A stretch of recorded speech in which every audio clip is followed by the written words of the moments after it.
마태복음 20장 25절로 28절.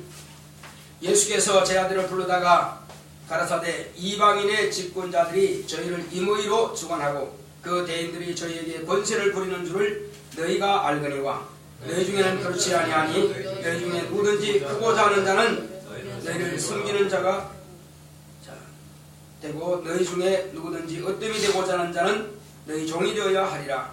인자가 온 것은 섬김을 받으려 함이 아니라 도리어 섬기려 하고 자기 목숨을 많은 사람의 대속물로 주려 함이니라. 아멘. 주보 요약을 보겠습니다. 겸손으로 역사. 시작. 하나님은 겸손하시다.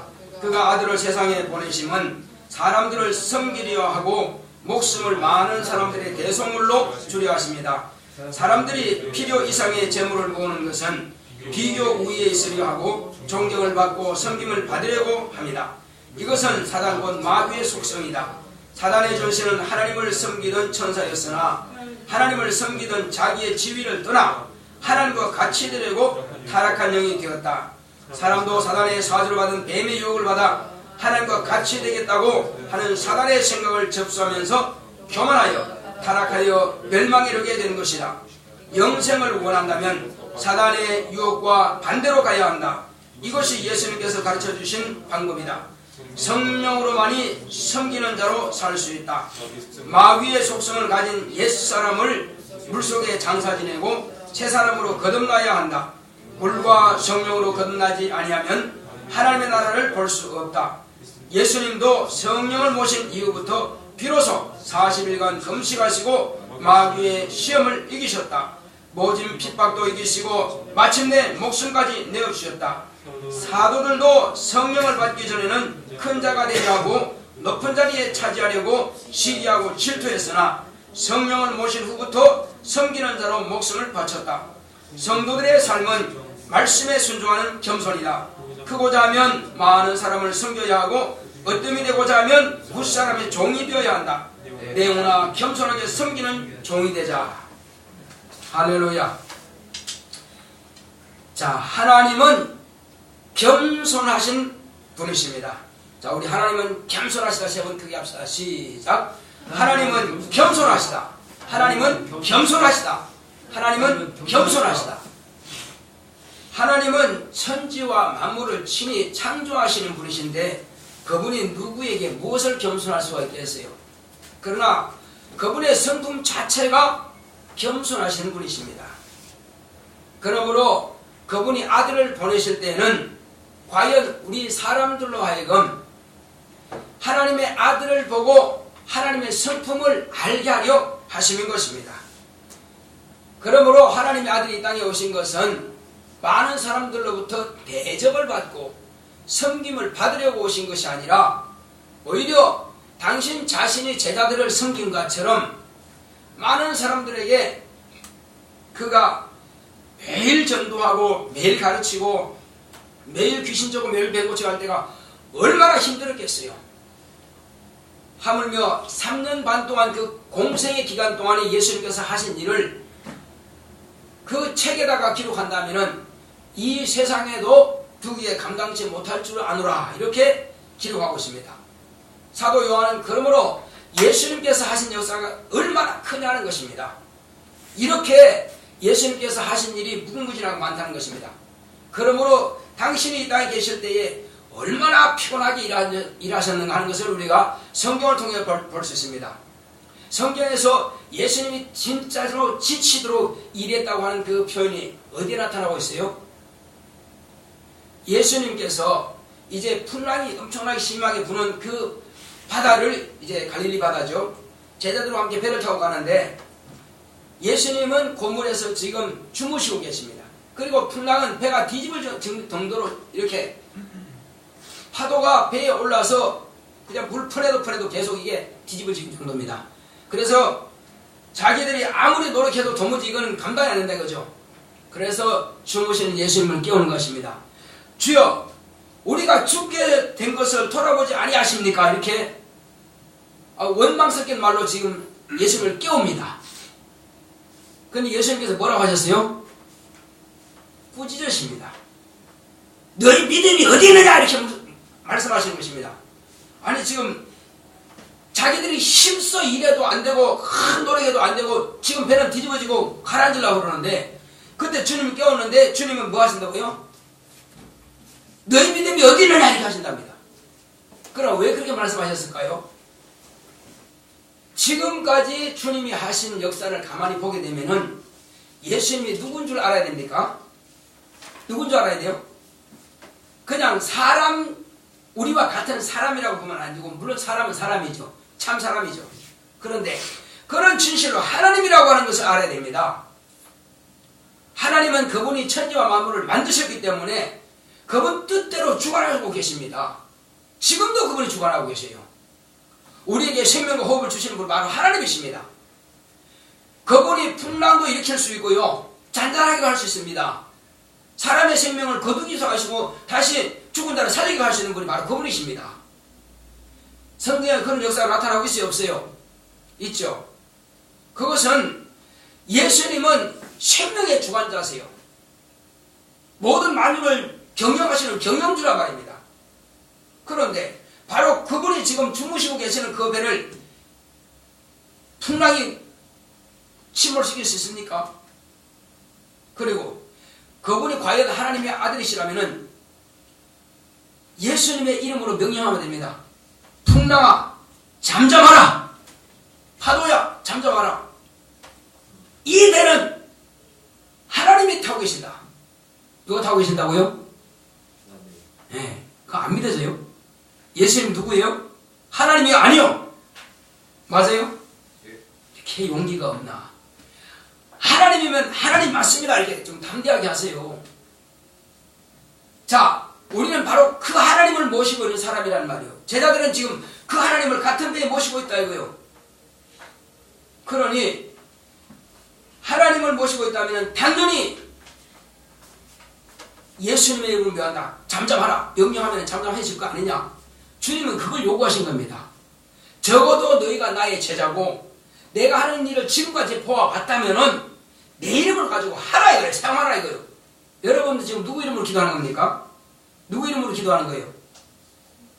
예수님 이름 기도하는 거죠. 누구 이름으로 귀신 쫓아내는 겁니까?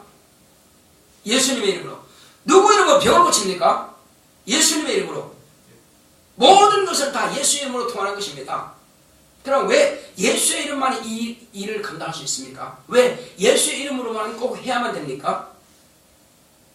예수님의 이름은 하나님의 자존심이요, 하나님의 명예요, 하나님 그분 자체를 움직이는 이름인 것입니다.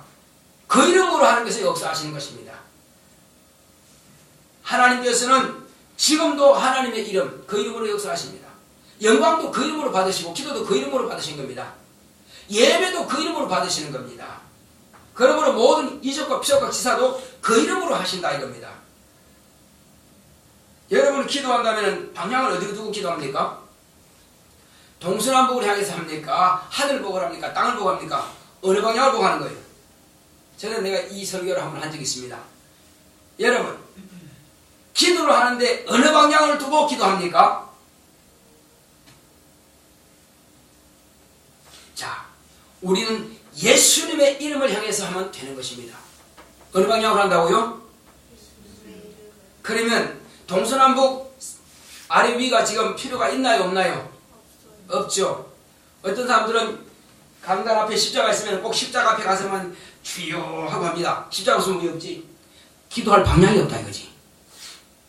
기도할 방향은 십자가 보고 하는 것이 아니라 예수님의 이름을 두고 하는 것입니다. 그러니까 뒤로 돌아서 하든 앞으로 하든 좌로 하든 우로든 상관없다 이겁니다.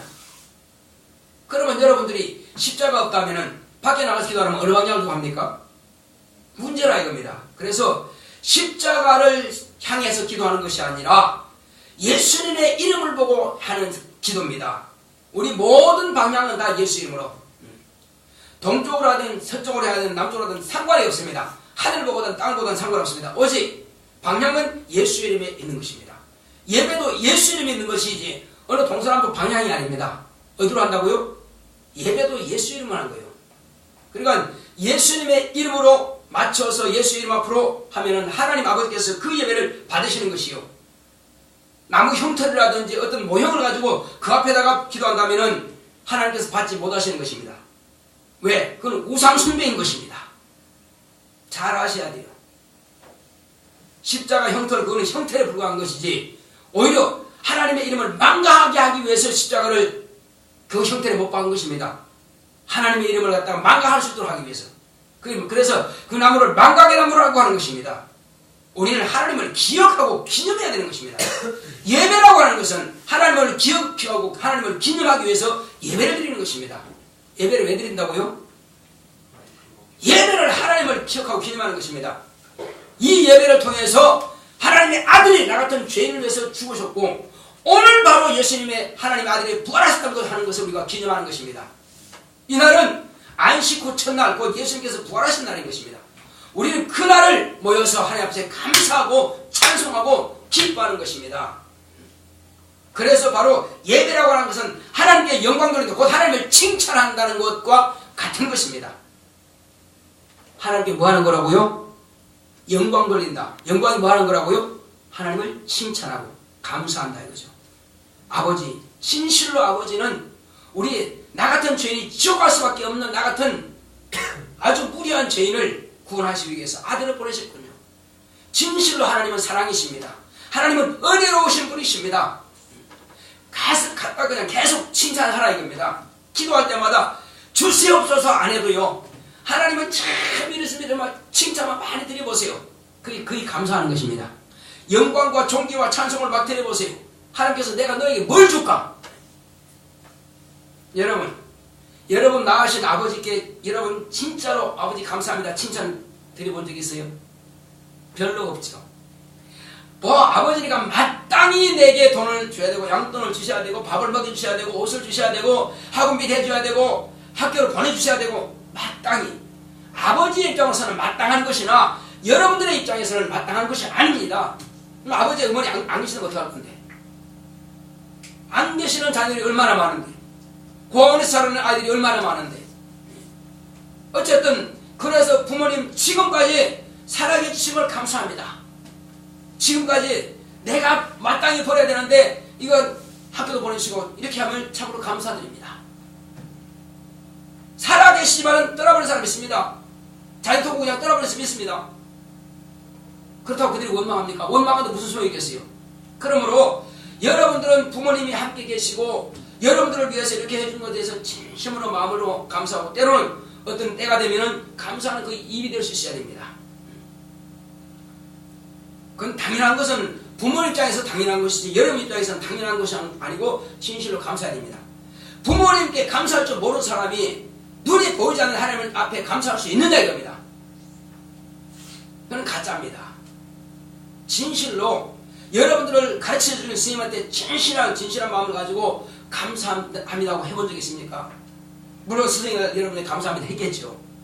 그렇게 의무적으로 하지 말고 평상시에도 만날 때 이렇게 감사하다고 하는 표현을 할 수 있어야 됩니다. 왜? 그건 마음에서 우러나야 돼요.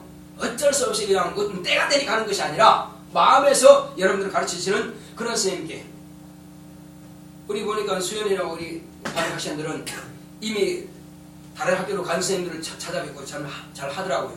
참 좋은 일입니다. 근데 꼭 그 선생님뿐만, 나한테 잘해준 선생님뿐만 아니고 혹이 나한테 그냥 이렇게 좀 그런 분이라 할지라도 여러분들을 가르치는 선생님이라면은 그렇게 공경할 줄 알고 감사할 줄 알아야 됩니다.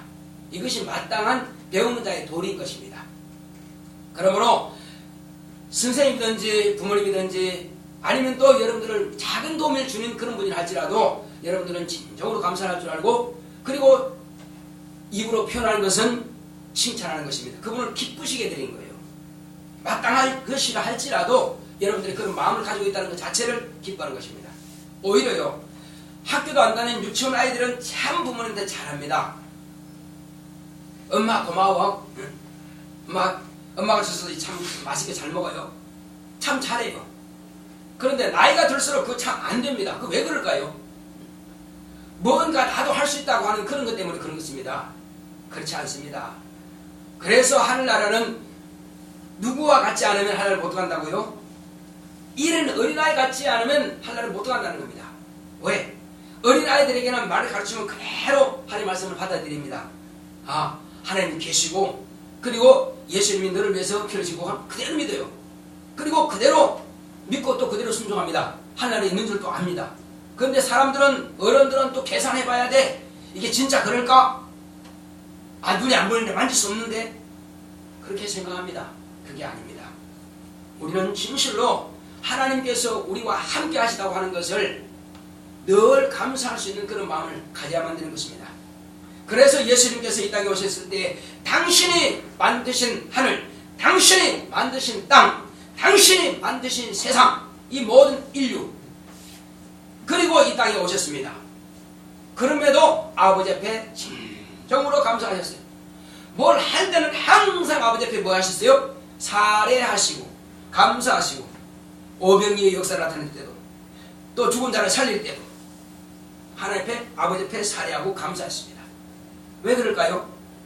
당신께서 능력 주시니까, 당신께서 허락하셨으니까, 내가 내 임의로 하는 것이 아니라고 주님께서 분명히 말씀하셨습니다. 아버지께서 내가 이럴 것, 말할 것과 내가 행할 것, 내가 행동으로 살릴 자를 살리고 병고칠 자를 병고치고 먹일 자를 먹이고, 이런 모든 것들을 당신의 몸으로 해서 아버지께서 명령해 주셨다 이거예요. 그래서 나는 아버지의 명령이 영생인 줄 아노라 이렇게 말씀하시는 것입니다.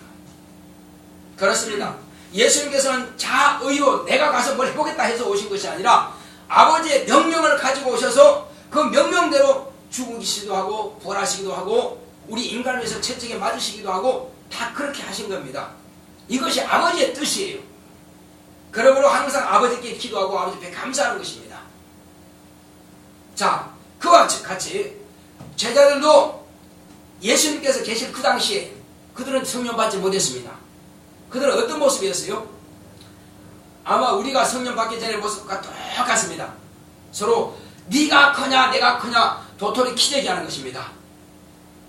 내가 그래도 베드로라고 하는 이름까지 받았으니까 내가 큰 자가 아니요? 너는 저 안에 있어. 서로가 내가 앞서거니 내가 뒤서거니 서로가 이렇게 따지고 있습니다. 너희들이 길에서 뭘 했느냐? 뭘 그렇게 다투고 있느냐? 누가 더 크냐 이제 누가 더 주님의 사랑받느냐 이겁니다. 그때에 또 세베대 아내가 자기 아들 둘을 데리고 옵니다. 뭐라고 합니까? 주여 내게 부탁이 있나이다. 무슨 부탁이냐? 당신의 나라가 임하실 때에 하나는 당신의 오른편에 하나는 당신의 왼편에 두셔서, 자, 주님께서 그래 하셨어요? 뭐라고 하셨어요?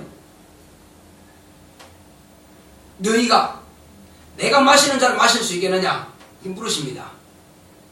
예, 그렇습니다. 마실 수 있다는 거예요. 지금 이게 무슨 뜻인지를 알고나 대답하느냐 이겁니다. 너희가 지금 내가 마시려는 자는 과연 마실 수 있겠느냐 하신 것은 내가 당하는 이 고난을 너도 당할 수 있겠느냐는 것입니다. 채찍으로 39대 채찍을 맞고 납덩이와 갈고리로 쭉쭉 찢어지는 이런 고통, 39대 채찍, 살이 다 찢어집니다. 두 강도는 채찍 맞지 않았기 때문에 오랫동안 매달리셨습니다. 예수님은 그 채찍으로 살을 찌면 쭉쭉 찢어지기 때문에 이미 피를 다 쏟았습니다. 그 지칠 대로 지쳐버렸습니다. 목숨만 겨우 달렸습니다. 그러니 십자가 지고 가기도 힘들 정도였습니다. 구련의 시몬이 대신 지고 갔죠. 그 십자가 매달리니까 오래 걸리지 않아서 숨이 끊어지는 것입니다. 그처럼 이 채찍이라고 하는 것은 지긋지긋한 고통입니다. 살이 좀 쭉쭉 찢어지는 고통이에요. 그럼 왜 그분은, 남들은 그렇게 맞지 않았는데 채찍이 안 맞았는데 그분은 왜 채찍이 맞아야 되느냐 이겁니다. 그것은 저와 여러분들의 병을 담당하기 위해서 그분은 채찍이 맞으신 것입니다. 그러므로 누가 아프냐? 그러면 교회로 먼저 오세요. 예수님께서 여러분들의 죄를 죽으심을 통해서 담당하셨다면 여러분과 제 병을 채찍에 맞음으로 병을, 아픔을, 고통을, 통증을 가져가신 겁니다.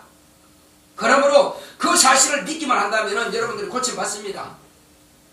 그 믿음을 가지고 목사를 안수하는 거예요. 그러면 고통이, 여러분들이 병이 다 떠나가는 것입니다. 너무나 원리는 간단합니다. 그걸 모르고 마냥 그냥 기도만 하니까는 뭔지도 모르고 그냥 기도하니까 안 낫는 것 뿐이에요. 기도는 반드시 알고 주님께서 뭘 가져가시는지, 뭘 담당하시는지, 내가 뭘 의지해야 되는지 그걸 알고 기도하는 것입니다. 그러면 가난하다 이거요. 부유하기를 원한다. 그럼 뭘 근거로 기도해야 돼요? 예수님께서 뭐 담당하셨어요? 33년 동안의 공생애 동안에 가난하게 사셨습니다. 그분이 가난하게 사신 것은 저와 여러분들을 부유하게 하기 위해서 가난하게 사신 거예요. 그러므로 그분의 가난이 나에게 부욕해 되는 것을 인정하고 기도합니다. 그러므로 우리는 부유할 권리 가지고 부유하게 되는 것입니다. 그렇다고 가만히 놀면서 하는 것이 아니죠. 일할 때마다 일이 잘 되게 하는 것입니다. 사업하는 사람 사업이 잘 되고, 직장생활하는 직장이 잘 되고, 승진도 잘 되고, 이런 모든 것은 환경을 통해서 하나님께서 나에게 누리도록 이렇게 허락하신 겁니다. 세상 사람들은 자기 몸밖에 없어, 자기 노력밖에 없습니다. 그러나 우리는 내 노력에다가 하나님의 은혜까지 포함되는 것입니다. 그러면 노력한 대가만큼은 충분히 받는다는 것입니다. 어떤 사람은 노력했는데도 그만큼 가치를 얻지 못하는 사람이 있습니다. 참 일은 잘하는데 회사에서 잘려버려요. 참 신기하리만큼요. 잘 안 돼. 또 사업은 될 것 같은데 뭔가 딱 열매 좀 맺으려고 그러면 또 넘어져 버리네. 홀딱 넘어지고 경제적 어려움이 오고 IMF가 오고 이렇게 해서 뭐가 되려고 그러면 자꾸 이렇게 안 되는 경우가 있습니다. 그러나 믿는 사람들은 IMF가 와도 진실로 하나님께서 아들을 통해서 내 가난을 담당하신다는 사실을 믿으면은 그가 내게 부욕해 하심을 통해서 일이 이루어지게끔 또 만들어 가신다 이거예요. 하나님은 얼마든지 이렇게 할 수도 있고 저렇게 할 수도 있습니다. 그러므로 우리가 기도하는 것은요, 말씀에 근거한 믿음으로 기도해야 응답이 되는 것입니다. 제자들은 성령을 받기 전까지는 누가 크냐고 이렇게 내기했으나, 그러나 성령을 받고 나서 어떻게 했습니까? 그도 예수님께서 자기 제자들의 발을 씻기신 것처럼 그 제자들을 발을 씻기는 마음을 가지고, 그런 마음을 가지고 겸손히 섬깁니다. 복음을 전하시고 마지막에 들도 예수님처럼 십자가에 달려 죽기도 하고, 그 다음에 불에 태워 죽임을 당해도 목이 잘려 죽기도 하고, 이렇게 죽임을 당했습니다. 왜? 그는 섬김을 아는 것입니다. 무엇이 겸손인 줄 아는 것입니다. 제자들은 그러므로 성령 받고 나서야 비로소 겸손히 섬기는 자가 된 것입니다. 예수님도 성령 받기 전까지는 세상이 이랬습니다. 그러나 성령 받고 나서야 비로소 마귀의 시험도, 그리고 사실 금식도 겸손히 아버지의 뜻대로 가는 것입니다. 그리고 죽은 자를 살리는 것 겸손이 없이 할 수 있습니까? 하나님께서 죽음의 자리까지라도 말씀에 순종하는 것입니다. 그건 성령의 감동하심을 받아서 겸손으로 이 일을 할 수가 있는 것입니다. 겸손이 없는데 인류의 죄를 담당할 이유가 있습니까? 안 되죠. 그러나 성령 받음과 동시에 그는 겸손해진 겁니다. 본래 그분 겸손하신 분이지만, 그러나 성령을 받으면서 죽음까지라도, 온 인류에서 목숨까지라도 내놓을 수 있는 분이 바로 예수님인 것입니다. 이는 성령의 이끌림을 받아서 가능한 것입니다. 성령께서 예수님을 광야로 몰아내신지라, 소를 채찍으로 몰아내듯이 성령께서 예수님을 광야로 몰아내신 것입니다. 그래서 광야에서 40일 금식하신 겁니다. 돌아가시기까지 오직 성령의 인도하심을 받으신 겁니다. 저와 여러분님이 다 성령을 모신 사람들입니다.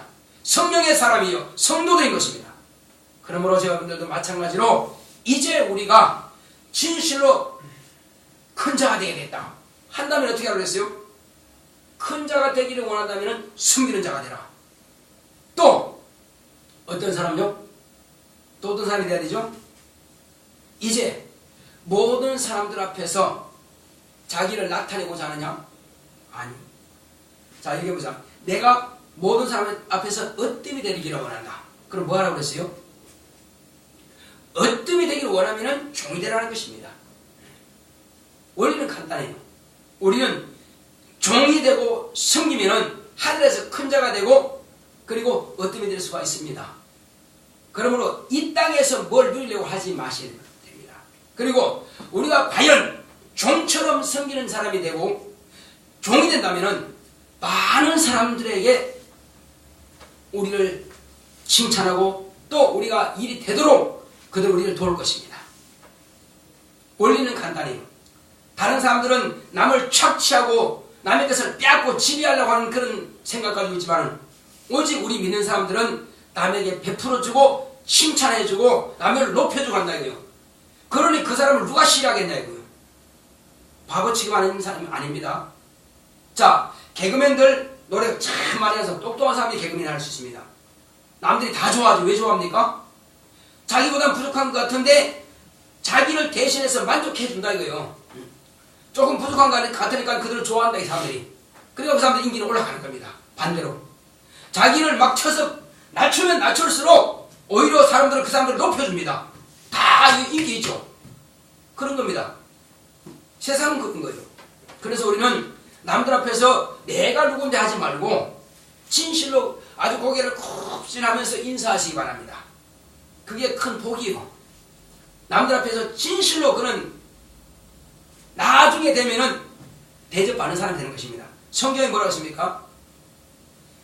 네가 대접받기를 원하느냐? 그러면 네가 받기를 원하는 만큼 남을 그렇게 대접해 주라는 것입니다.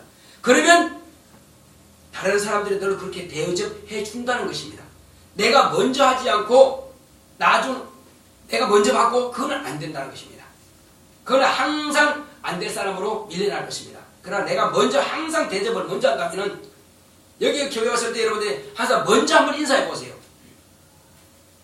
감사합니다. 반갑습니다. 고맙습니다. 사랑합니다.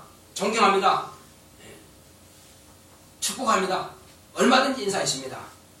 자, 그렇다면은 여러분들에게 만약에 학교에서 봉사 점수가 없으면은 여러분 봉사할 거야 안 할까요? 안 하겠죠. 학교에서도 봉사 점수 있습니다. 그것은 왜? 여러분들에게 훌륭한 사회생활을 할 수 있도록 하기 위해서는 그런 봉사를 자꾸 강제로 특성을 띠고 여러분들에게 시키는 겁니다. 그게 안 되니까는 안 되는 거예요. 그래서 계속 청소하는 것도, 그 다음에 할아버지 할머니들 씻어드리는 것도, 도와드리는 것도 이렇게 다 하는 게 왜냐? 그게 훈련되지 않으면 안 되거든요. 요즘은 다 아주 그냥 새가족이라서 부모와 자녀 하나 밖에 없습니다. 할머니 할아버지를 안 모셔 만날 수도 없어요. 그렇기 때문에 고의적으로 학교에서 그런데 보내서 할머니 할아버지들을 섬기는 것을 훈련시킵니다.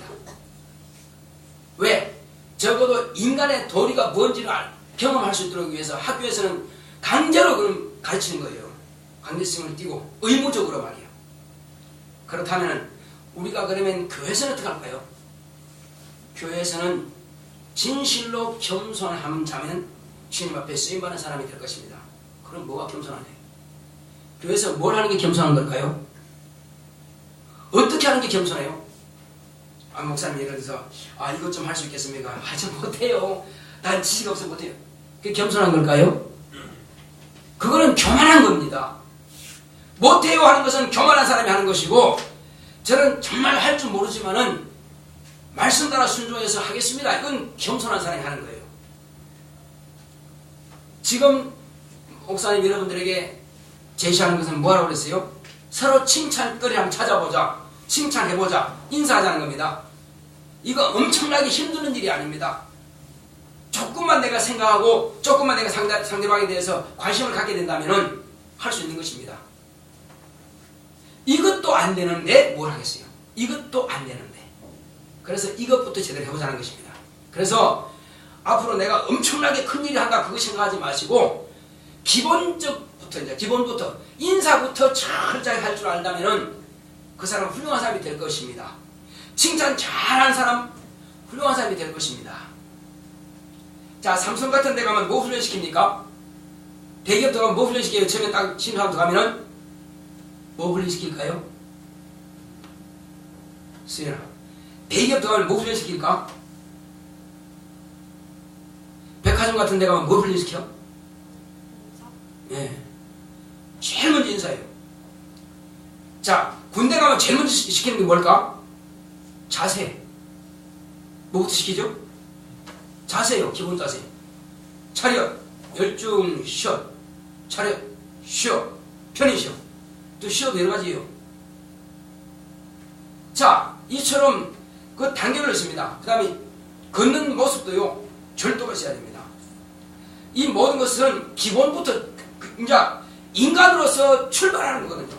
여기서부터 이거 안 되면 다른 무슨 훈련을 필요하냐 이거죠. 안 된다는 거예요. 훈련이 안 된다는 거예요. 그래서 기본 동작, 기본 자세.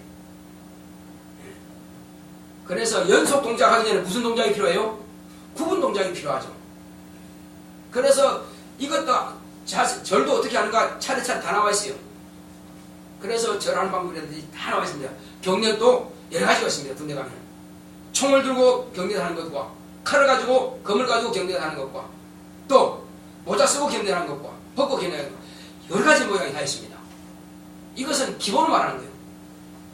교회에서 여러분들에게 지금 요구하는 것은 기본부터 철저히 하자. 엄청나게 큰 것을 하자는 것이 아니라 기본부터. 자, 그래서 우리는 교회에서 겸손하는 것이 먼저는 봉사의 기본이다. 봉사의 기본이 뭐라고요? 겸손이다. 겸손하지 않은 사람 일을 시켜놓으면 아주 어렵습니다. 그래서 먼저는 겸손하게, 먼저는 우리가 하나님 앞에 예배에 성공해야 된다. 예배 자세부터 똑바로 해야 됩니다. 찬양하는 것, 기도하는 것, 예물 드리는 것, 자세, 눈동자, 이 모든 것들이 흐트러지면 안 됩니다. 철저하게 이런 기본 자세가 되어 있어야 하나님께서 받으십니다. 하나님 앞에 예배 성공해야 그 다음이 이제 이루어지는 것입니다. 예배도 실패하고 주시옵소서 뭘 줘? 너도 나에게 그렇게 대충 하는데 나도 너에게 뭘 주겠느냐?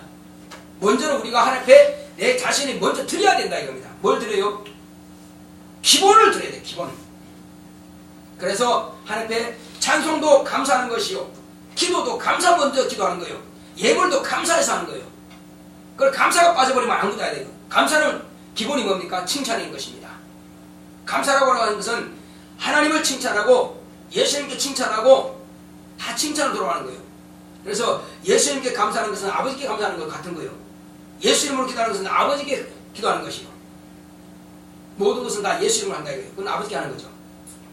그래서 너희가 내 이름으로 아버지께 무엇인지 구하면 아버지께서 받으신다 이거예요. 그냥 무조건 달라가 아니라 아버지께서 이렇게 주셨다고 하는 것을 먼저 감사할 때 칭찬 돌리는 거거든요. 그게 영광 돌리는 것입니다. 이게 우선순위예요. 자, 그렇다면은 이제 우리가 한 가지 보겠습니다. 이 땅에 사는 날 동안에 우리 부모님께서 자녀를 다 양육했는데 10살 때도 그대로, 20살 때도 그대로, 30살 때도 그대로 계속 집에 머물러 있어요. 직장도 안 다니고 공부 대학까지 나왔어. 그 다음에 40살 때도 그대로 집에 있어. 직장 안 다녀. 오이션 했어. 직장 안 다녀. 부모의 마음이 어떨까요? 부모의 마음이 기가 막힐 겁니다. 그건 돈을 왜 안 벌어오냐가 아니라 앞으로 그 사람의 장래를 볼 때 기가 막히는 것입니다. 지금은 내가 살아있어서 너를 먹이지만 내가 죽어놓으면 너는 어떡할 거냐? 노숙자밖에 더 되겠느냐 이겁니다. 그래서 기가 막힌 일입니다. 그래서 적어도 우리는 유치원 때부터 자기의 일을 할 줄 알아야 됩니다. 그래서 유대인들은 5살만 되면은 병아리를 키우든지 뭐가 키우는 것을 가르친다는 것입니다. 그래서 자기 일이 다 있습니다. 자기 일이 있어요. 유치원 때부터 청소하는 것도 같이 하고, 신발 정리는 거 하고, 힘드는 건 못하고 힘 안 드는 거 다 시킵니다. 해서 그 마땅히 하는 걸로 알고 있습니다. 마땅히 하는 걸로. 우리가 어렸을 때는 시골에서는 그건 마땅히 하는 거예요. 유치원 다닐 때 그냥 시골 그냥 따라갑니다. 그럼 뭐 좀 가져와라, 뭐 집 좀 가져와라, 그냥 가져와요. 갖다 드려요. 뭘 먹으려면 집단 끌고 와요. 이렇게. 그렇게 해서 일일이 일을 다 시킵니다. 그건 당연한 거니까. 그러면 나이가 먹어가면서 다 배워가는 거예요. 당연히 하게 됩니다. 근데 도예시 사는 사람들은 뭐라고 그래요? 공부만 해. 엄마가 다 해줄게. 공부만 해. 다 해줄게. 보통 문제가 아닙니다. 그래서 결혼하면 아무것도 못해요. 아무것도 못해요. 심지어는 못 하나도 아니 남편이 말이 못 하나 못 먹나 뭐가 되겠어요? 그래서 요즘은 남편이 못을 못 박으니까 아내가 박아. 보통 문제가 아니에요. 그래서 어렸을 때부터 부모님들이 하는 것을 보면서 할 줄 알아야 된다 이거예요. 내가 지금 교회 왔으면 뭘 할까? 교회 왔으면 뭘 할까부터 찾아봐야 됩니다.